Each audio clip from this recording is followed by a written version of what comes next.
Framed by monuments to the power of wealth, a world-class city hosts the world's largest mining indaba. Delegates from countries across the globe and masters of the corporate universe are here. And at this presentation by the Democratic Republic of Congo, the message is clear. Our way to protect the investments, to protect you.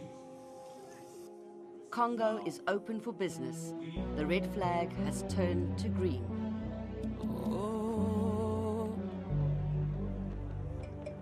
Congo. We were recently in the DRC. We saw a beautiful land rich in resources, ravaged by greed, where millions are forced to scratch the earth for rubble and rock. A land where too few profit at the expense of too many. Les enfants émotionnés, le vieillard meurt, les mamans sont violées, Congo. On behalf of our captain, the rest of his crew, who wish you a pleasant stay. Lubumbashi, the second largest town in the DRC. It is from here that our journey begins, in the southeastern province of Katanga, through Likasi and Fungurume to Kolwezi. Katanga is a vast province with 9 million people, a province which possesses most of the world's mineral resources. Yet this wealthy country ranks last in the United Nations Human Development Index, and despite the International Monetary Fund's current ranking of Africa as the world's economic engine, the continent is still being shortchanged through trade misplacing and illegal outflow to the tune of $38 billion compared to $32.5 billion in foreign investment. And so Africa gets a very bad deal from mining. It doesn't get what it deserves. And if you consider that most of the world's cobalt comes from the Congo, for example, most of the world's platinum comes from South Africa, we should actually be using the resources like cobalt and platinum much better for the development of Africa than what we are doing at the moment.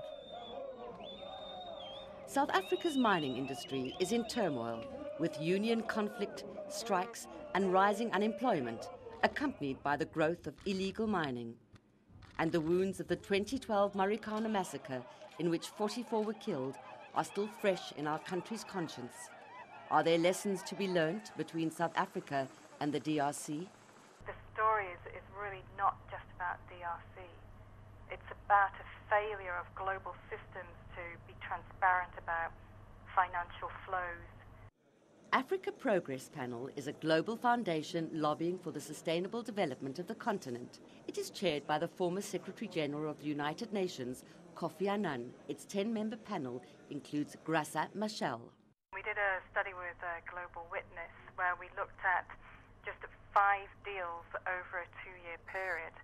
And what we had calculated was the difference between the value of those assets and what they were sold at came to about $1.4 billion over those 2 years. The DRC mines used to be run by the government-controlled Gécamine Mining Company, once the mainstay of the Congo's economy. But decades of civil conflict and corruption have weakened the parastatal. Through joint ventures, it sold off its assets in the form of concessions to foreign companies. The DRC's infrastructure has suffered. Benchmarks Foundation is an international non-profit organization focusing on corporate social responsibility. It blames privatization for the sector's decline. Privatized mining companies are more interested in profit than what they are in reinvesting in the country, and they are more interested in taking out than what they are in putting back in. One mine manager told me that they take as many as 40 trucks an hour of concentrate out of their mine. And when I asked him, why can't you fix the roads, he said it's not our responsibility. But the DRC insists it's no longer business as usual in the country's grey trading zone. The 2002 mining code is being revised, and in January this year, the Ministry of Mines launched a mining certificate, the first country to do so in the Great Lakes region of Africa. We need to make sure that they are mined in compliance with all the requirements. That means there is no human rights abuse, there is no conflict, and the mining site has been certified and qualified as being conflict-free. And all the way up to the export point, we need to make sure that there is a traceability of those minerals. Any attempt to regulate mining is good. However, the capacity of the Congolese government to actually enforce its own legislation and regulatory environment is very suspect. The legacy of mismanagement and corruption has taken a massive human toll on the artisanal or small-scale mining sector. Before privatization, most of the people in Katanga who were in the towns worked in the mines as mine managers, engineers, bank managers, teachers, professors, lecturers, and so on. After privatization, 80% of the entire population in Katanga are now artisanal miners, where the entire family, from the father who might have been a professor before or a bank manager, to the smallest children, are breaking rocks. The old mine hospitals that were there when the mines were nationalized have all collapsed. They're no longer functional. The education system has practically collapsed as well. So the situation there is really bleak. If you want to see hell on earth, you must go to Katanga. In a hospital in Lubumbashi, we meet an artisanal miner whose body and life have been shattered by his perilous working conditions. He is 25-year-old Martin Ndai. His body is literally broken in two. His feet display the consequences of injury and of working without protective clothing. He has been languishing in hospital for over a year without assistance from either his union or the company he mined for. In December 2012, I was working for a Chinese company in Kasongo, near Lubumbashi. I am not allowed to even enter a mine without paying my union membership, yet I earn less than $4 a day. Then this accident happened. I was in the mine when a mass of soil and rock fell on my neck, pushing my head forward between my knees. I have been here ever since. My uncle pays my hospital bills, but I can't afford an operation that will enable me to even sit. Artisanal mining now comprises 90% of the Congo's mining sector, but is entirely unregulated. In Katanga, we hope to learn more about its human impact, the union that supposedly represents the miners, and the supply chain through which the minerals are sold.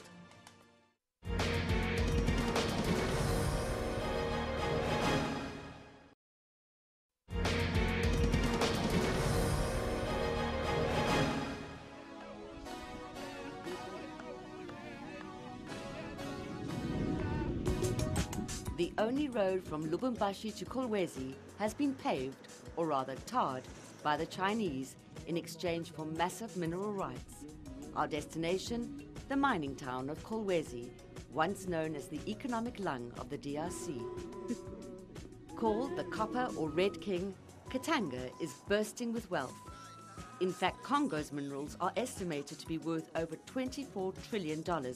Its agricultural potential alone could feed 2 billion. But the country has to import many of its basic foodstuffs. Katanga particularly has not borne the fruits of its fertile earth. The mining towns in the Congo have collapsed, and if you speak to Congolese people of my age, those towns were thriving towns in the 1970s and 80s when the Congo was the 8th largest producer of copper in the world and the first producer of cobalt in the world, in fact. The whole world wants a piece of Congo. Invaded by its neighbors, at war with itself, the DRC has a grim history of brutal dictatorships and conflicts in which 6 million have died. Katanga province itself has a history of secession, and multinationals have capitalized on the conflict. Through secret deals with the state and a ruthless scramble for conflict minerals, they have deprived the country of desperately needed revenue. The tax regime in the Congo has changed, so all the taxes now go to the national government, and from there should be a 60-40 split with the provinces where the tax came from, but that split never happens, and then the split from the province to the local government also never happens, which means that mining towns are actually starved of any funding to sustain and maintain themselves. Much of Katanga still resembles a wild frontier town. There is little evidence of a formal mining sector. Outside Likasi, women are panning the river for the residue of copper, cobalt, and toxic uranium. The men in charge don't mind negotiating with us, as long as we don't show our cameras. Artisanal mining has practically taken over mining in the Congo. You know, if you visit the area, people who visited the area, I would visit a big mining company's area and find that there's actually very little industrial activity taking place. What is taking place is pre-industrial, almost primitive mining that you are seeing, almost Iron Age or Stone Age mining, where people are breaking rocks with their hands instead of this being done by machines. The only industrial activity that you see is the big trucks that pick up the concentrate bags from these families next to the road and take them to the trading centers in Kolwezi or in Lubumbashi and so on. Frequent convoys of trucks drive along this road, many of them from South Africa, and in the bustling town of Likasi, scores of foreign mining and trading companies have set up shop. But we dare not film openly here. Although Katanga is relatively stable, the residue of military conflict remains.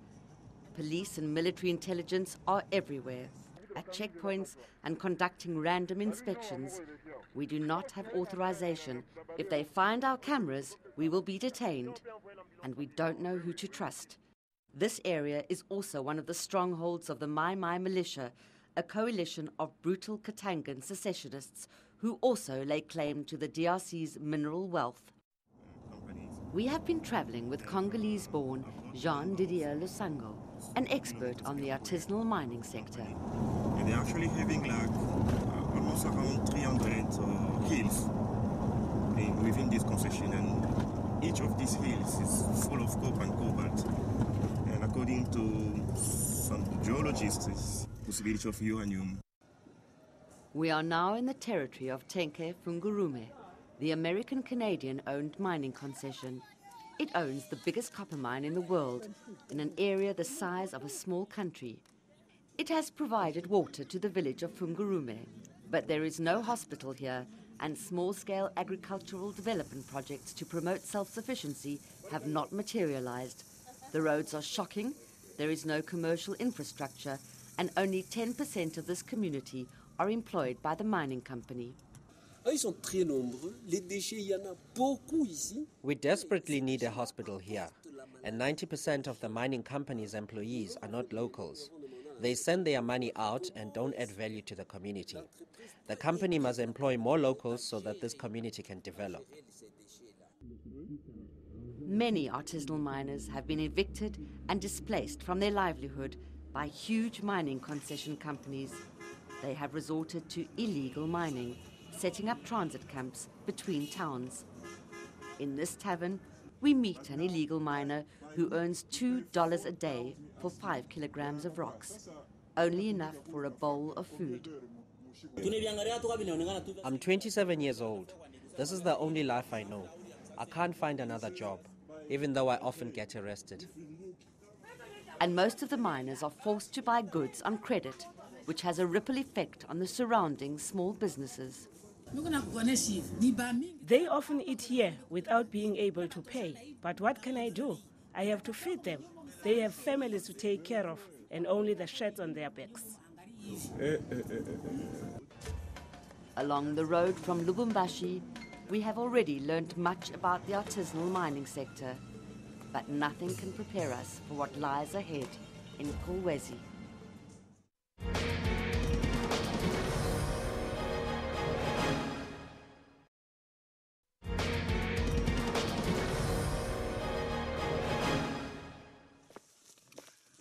The quarries outside Kolwezi are inaccessible by car. One must walk through a shanty town, along crater-like roads, then by motorbike, past mud and mortar homes and temporary tents, then another long walk through scars of rubble and rock. But even this arduous journey cannot prepare one for Musunoi quarries, open-pit mining along a polluted river. The Musunoi River that passes there is dead for 60 kilometers downstream from that operation because of the levels of pollution that is taking place as a result of both the open pit mining as well as the tailings mining that is taking place in Kolwezi itself. The artisanal miners mine a bouquet of minerals, the most important ones being copper, cobalt, but the concentrate that they take out also contains uranium. So we would suggest that in future you're going to have very high levels of cancer in the population there because of the uranium that is there as well. This is Kapata Quarry, a presidential mine owned by Jacquemin and the Belgian government. It is non-operational, but teems with men, women and children. They work here from dawn to beyond dusk, the crunching of rocks, their timekeeper. The men mine and pound the minerals. The women wash them. I sometimes earn up to $5 a day. Not every day, though. We make just enough to feed our child. And here, the children, some not older than toddlers, already show the effects of the toxic environment. Most gold children die by the time that they are 18. You break rock, you wash rock, you carry rock, and at night you do sex work. Women and children on artisanal mines are vulnerable to abuse. I am not allowed to enter. We arrive in Kolwezi, overtaking hundreds of trucks queuing up outside the town. We have arranged to meet Theo Mampo, head of a union called EMAC. Launched in 1999, it is one of several unions affiliated to SESCOM, the government-funded body set up to regulate and empower the artisanal mining sector. We go into the mines to assist the miners with skills development and training in order to regulate the sector. But there are millions of miners and SASCEM is limited by a shortage of government funding. You need to organize the miners, and the miners are really too demanding. And what we're doing is just to try to put them, organize them into cooperatives. And we do believe that by organizing them into cooperatives, there's a way to enhance beneficiation. Mr. Mampo's men agreed to take our cameraman to another quarry in Musonoi for a hefty price. It is guarded by mine security, so access by outsiders is impossible unless the price is right.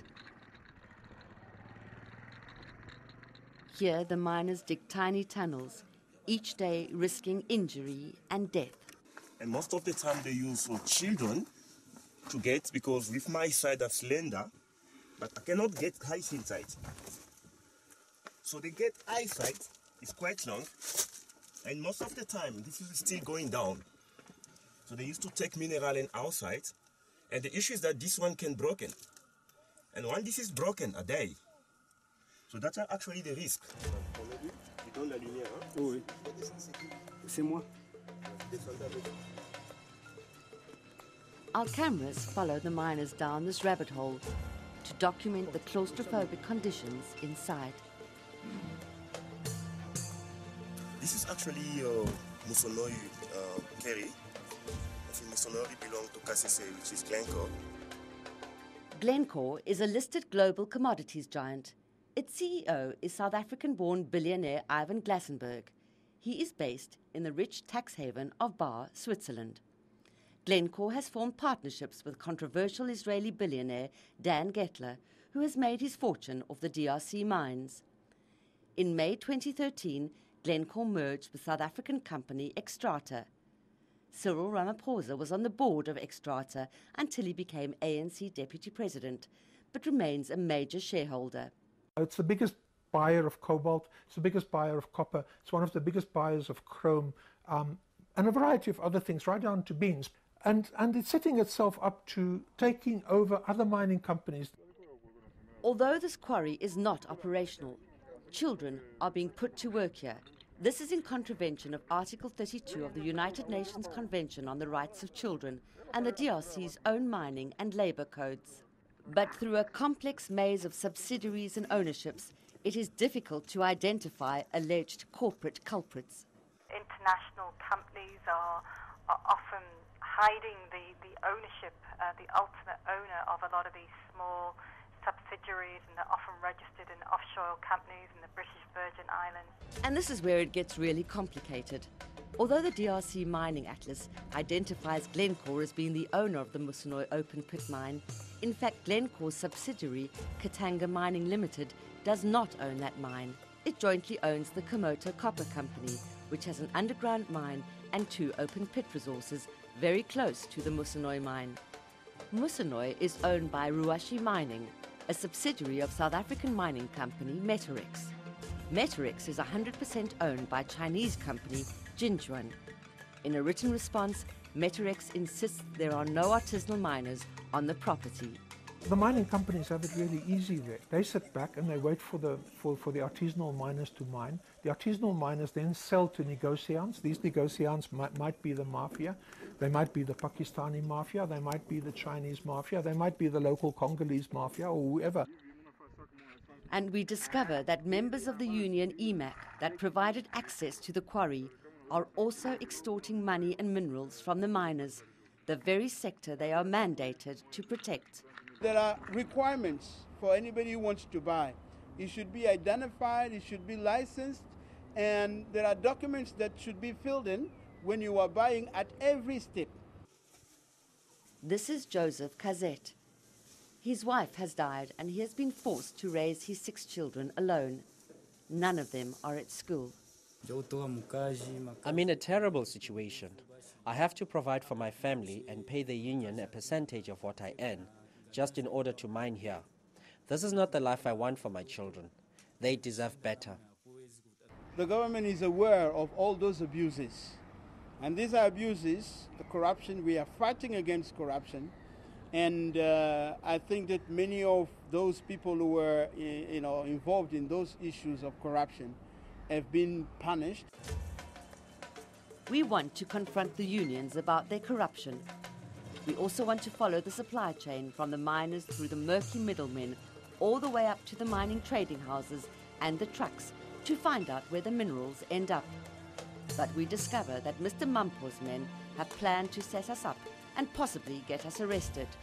So we have to make an early morning escape from Kolwezi. But this investigation is far from over.